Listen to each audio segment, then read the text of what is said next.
As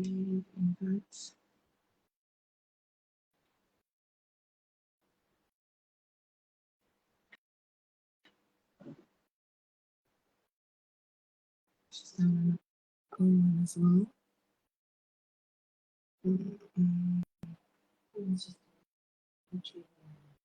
I'm just gonna try whichever one. Yay! It's worked! I'm sweating without Okay, so let me get that in there. There we go. Thank you so much for sticking around and doing this for our first talk. How are you? I'm fine. How are you? I'm It seems good. like this Instagram is not very friendly to us. I decided let me change pages and see if that will help. Yeah, I think that actually helped for some reason. So yeah, I don't know if you remember Zana, she was at the event as well. So like I said, she was actually always in the background, doing things in the background. Yes. So we actually gonna just swap between us doing live. So thank you for joining. Like I said to everybody, like let me introduce Dr. Deo. Dr. Deo Tebogo Deo is a fertility specialist and director at Genesis Reproductive Centre, and that is in Pretoria, right in Kloof, Pretoria. Yes. So Dr. will introduce herself more, but why I say today is an important one. Today's an important talk because it's so a lot of women are actually preparing now for fertility treatments going forward. You know, you always at the beginning of the year, it's like, this is the year, I'm going to do this, and you make your plans. But it's always, where do I start with it? You know, what do I do? Where do I go to? So that is why I'm so glad we get to do this talk with you. And I'll first let you just introduce yourself, talk about, just tell us what it is that you do, and then we can take it from there. Good evening, Eliane, and your friend and the viewers. I'm so happy to have joined you guys now in the new year of 2024. I hope you have all rested and you are back and ready for action. So I'm a fertility specialist. I'm a director at Genesis Reproductive Centre that is based in Kloof Mediclinic in Pretoria East. And so I've been doing fertility treatment since 2008. Yeah, I first started doing it in Grooteskier and then I moved up to Pretoria. And I'm glad to be here and hopefully I can share some pearls of wisdom. Awesome. Thank you, Doctor. So this series, we're doing a series every month. And like I said, the first topic is how to prepare for fertility treatments. So, for example, this month we're doing that. Next month we're doing PCOS. The third month, I'm not sure if we're doing miscarriages and so forth. But there are a lot of topics going forward. If you guys have any questions for Dr. Deo, you are always welcome to message us because we might not have the time to go through all the questions. You can always message us or you can contact Dr. directly and I'm sure she'll send you her details if you want appointments. Also, you can message her directly. They've got the Genesis Reproductive page as well as you can contact her as well. So I'm going to ask our first question is how to prepare for fertility treatments. When do I know I need to seek help from a fertility specialist? At what point do we do this?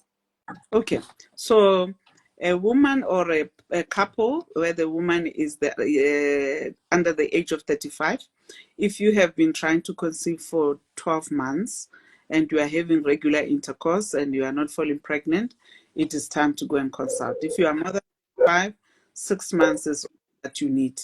And then if something is not happening, then you need to see a fertility specialist. Obviously, if you are a single person or in a same-sex relationship, that's obviously, the first point of call because there's no other way you can be able to conceive except to go and see a fertility specialist. Okay.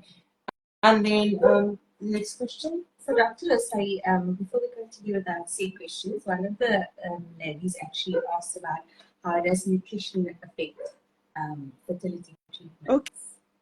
Okay, it is important that we follow a healthy diet, and everything in moderation. So it's always advised that when you're going to go into fertility treatment, I mean, if we're going to talk about alcohol and caffeine as a part of your diet, it is important that you cut off, if not even remove it completely. It is good to remove it for at least 30 days before, but if you can't, it is okay to maybe as soon as you start your treatment that you should stop, and then make sure that you cut on sugary food, oily food, you focus on your fruits and vegetables, and you eat your lean meat, so those kind of foods. Go on your prenatal vitamins as well. So these are some of the things you should look at. Thank you, How do I find a fertility specialist, one that would suit me? I think this is important because I always think it's that person you want to be. Make sure that you find the right one that you're going to feel comfortable with. But where do we start, and how do we know that this is the right person? So if you go to the SASRAC website, it will give you accredited clinics throughout South Africa, depending on which province you are based at. And then you will look at whether you would like a male, a female, It is good to look at the profiles, to look at what other people have said. And then depending on what people have said, hopefully you can be able to match somebody that you can be able to relate with, because it's important that you get something. It's a very stressful journey that you walk, so you must be able to click with that doctor. Are you somebody who wants a lot of information, or you want a talkative doctor, or you want a doctor that does not talk a lot? Join the groups that are associated with that doctor or with that clinic as well, because the people that have experienced the treatment of the doctor or of the clinic are the ones that will most probably be able to share with you what the experience has been like. And that does not, I mean, most fertility specialists are trained, so that may be able to tell you which one is the one for you. Thank you, Doctor. And then, is it yours? Yes. So, I mean, going for your first appointment can be quite overwhelming, Doctor. Correct. What do you think should be the first, or how do I prepare for my first appointment? What information should I have available for the doctor? Is there anything in specific that, if you've got in this, if you do have a history, or Yeah. Yeah. So make sure that you make a list of all the medication that you are taking. So that when the doctor asks you have all the medication that you take, if you've had any operations, any blood tests that you've had, any kind of investigations that has been done, take it with you. If you've been investigated for fertility anywhere else, it is important to take all that information with you. And then arm yourself with information. It is important to be mentally prepared, so you know what the process is going to be like. Most fertility specialists are well read, so you can go to Google, check the information, have it at hand with you, have the list of questions that you would like to ask. And then when you get there, then you can be able to engage with the doctor, having the information there with you. And most importantly, what I see a lot of women do is that they bring their information and then they leave it in the car, And then, yeah, I can understand the stress. Yes. And then they try, you are looking for them like, oh my word, I've left it in the car. So the husband must not go down and go and fetch whatever it is. So maybe take pictures with your phone. Yeah, it's the stress. But maybe take pictures with your phone, especially for the medications, everything, even if it's a herbal medication, something that you got from your homeopath, all those information, bring it with, so that you can be able to be advised whether to continue or not. Yeah. You're saying it's the nerves, doctor, but I always used to feel a sense of excitement when I go see the specialist, because I always used to have this excited feeling, because it's like I used to feel like I'm one step closer to something. I'm one step closer to getting answers, or getting somewhere. So I'm not just, not doing anything about my situation. So yeah, it's definitely different for everyone, this journey. Different strokes for different folks. Here we go. Exactly. Yes. So what questions would I like to ask? I think that is quite an important thing. Also, what questions should I make sure I ask my specialist, on that first visit. free Yes. first visit here with the For first doctor. consultation. So it is important that, like I said, you arm yourself with information. Yeah. So you want to know what are your ovarian reserve like? What is your ovarian reserve like? You know, how many cycles are you more likely to do? What is the success rate like of that clinic? You know, what are the cost implications of that cycle? You know, so that you are prepared for that. You know, and then you must also find out, you know, is everything in one place, or are you going to be having to go and check somewhere else? You know, and then things like when you know when you go through the cycle, what exactly does it entail? You know, each and every cycle that each and every stage that you are going to go through.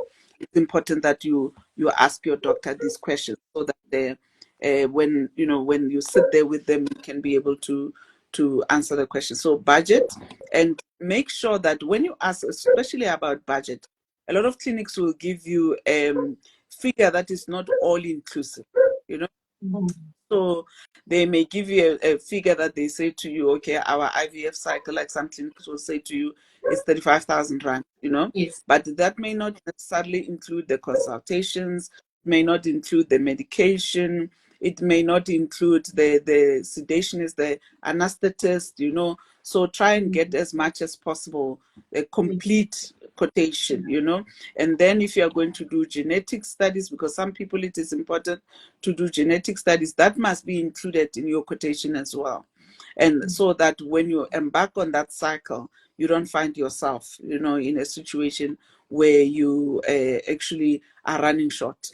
And then there are certain medical aids that also pay, you know, and so you can ask your doctor, does my medical aid pay, you know? Yes. And I think it's in January now for people who are on that medication, medical aid is a certain option that pays. So you have a window of period, I think until end of January, you may be able to upgrade to that program, I mean to that option, so that at least your fee can be covered by medical aid. Yeah. Because one of the most stressful things can be budgetary constraints.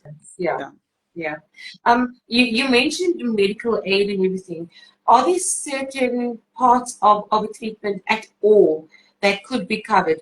Like, for example, when you have fibroids and you find out you've got fibroids, are some of those treatments covered by medical aid? Correct. So Yes. when you do a pre-IVF, what can I call it? Like when you are maximizing your health status. So whatever it is, you're going to have a laparoscopy, you're going to have a fibroid removed, you're going to have assessment of the uterus via hysteroscopy, those your blood investigations, for example, that are done as your pre-screening before the IVF is started. Yes, most medical aids will cover those. Yeah. It's only when you start the treatment itself that not all medical aids will cover. Yeah, I asked that question on purpose because I know a lot of women would ask that, and they would think that those are all part of IVF and things like that. But at least it gives them a little hope of, you know, that at least that part can be covered, so I don't have to worry, but that can be covered with the medical aid. But obviously, IVF is a total different thing, where And that itself has to be covered. and Yeah. actually, that's very importantly, and because sometimes I'm like with people with endometriosis, sometimes it's treated and then you don't even have to go through the full on IVF, or with a fibroid that is blocking the tubes or that is in the cavity or something. Sometimes that's all you need to do, and then it gives you, you know, another chance to be able to either try by yourself or even go to intrauterine insemination without having to go for IVF. So yes, those kind of maximization of your health status can be done, and you can conceive maybe even without having to go all the way to in vitro fertilization. Yes. That actually ties in very nicely with our next question. It's actually a two-part question. Yeah. So do you want to do it? Yeah. So the question is, what preliminary medical assessments are recommended for couples or individuals preparing for fertility treatments? And then the second part of the question is, how can these assessments help tailor-make a personalized treatment plan? Okay. So in a heterosexual couple, you have both the male and female, both of them have to be assessed. we will start, I think maybe let's start with the men today for a change. Okay, that obviously, I mean, we want them to stop smoking, they must reduce exercising, and they must stop taking those boosters that they are taking to build up muscles and all that. And then we want to do a blood test to check for infections. We want to do a semen analysis, spermiogram, and then we also do a general check, physical examination that can be done by the fertility specialist. And then based on the semen analysis, then we can either, so for some people, you just correct if they've got varicoses or something like that, that you can be able to correct that if it's an infection or whatever it is, and repeat the semen analysis, or they stop smoking or whatever it is, reduce the alcohol intake or stop alcohol completely. One of the things that people are taking openly is CBD, which was something that was not there before, putting it in the hubley and all that, and that can affect the sperm. So that for the men, and we've checked HIV, syphilis, we look hepatitis and all that. And then we go to the woman. To the woman, we want to check for your weight. It's quite important that you have a body weight that is acceptable, because if you are underweight or overweight, this can have a negative impact on your fertility outcome. And then your general pap smear, it is good to come to the doctor, to the fertility specialist, with the pap smear done already. If you can, when you go and see your referring gynecologist, if you started at another doctor before you go to the fertility specialist, ask them to do the hormone test as well.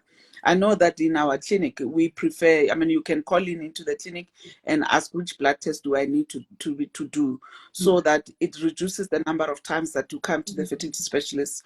And it actually, when we come in, we jump into the treatment and explaining already, because the blood tests are there.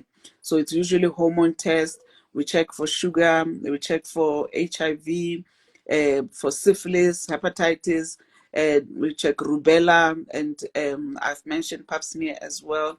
We check for your ovarian reserve, and then we will do an ultrasound scan then when we're there, to see whether your uterus is fine, is there any pathology, looking at fibroids, endometriosis, blocked tubes, and anything like that. Then your next thing was, is there any treatment that can be done so that will maximize your chances? So something like, I mean, laparoscopy, it is quite good to do, because there's some people that have got what we call unexplained infertility, where everything has been checked and there's nothing wrong, and the patient will come and say, you know, my gynae has checked and they've done everything, my tubes are open and all. And sometimes you find the endometriosis there. You treat the endometriosis and the woman is able to fall pregnant by themselves. And then blocked tubes, especially if they have hydrosalpinx, that means fluid in the tubes, it may be important to actually remove those tubes, because we believe the fluid in those tubes may have a negative impact on the outcome of the IVF.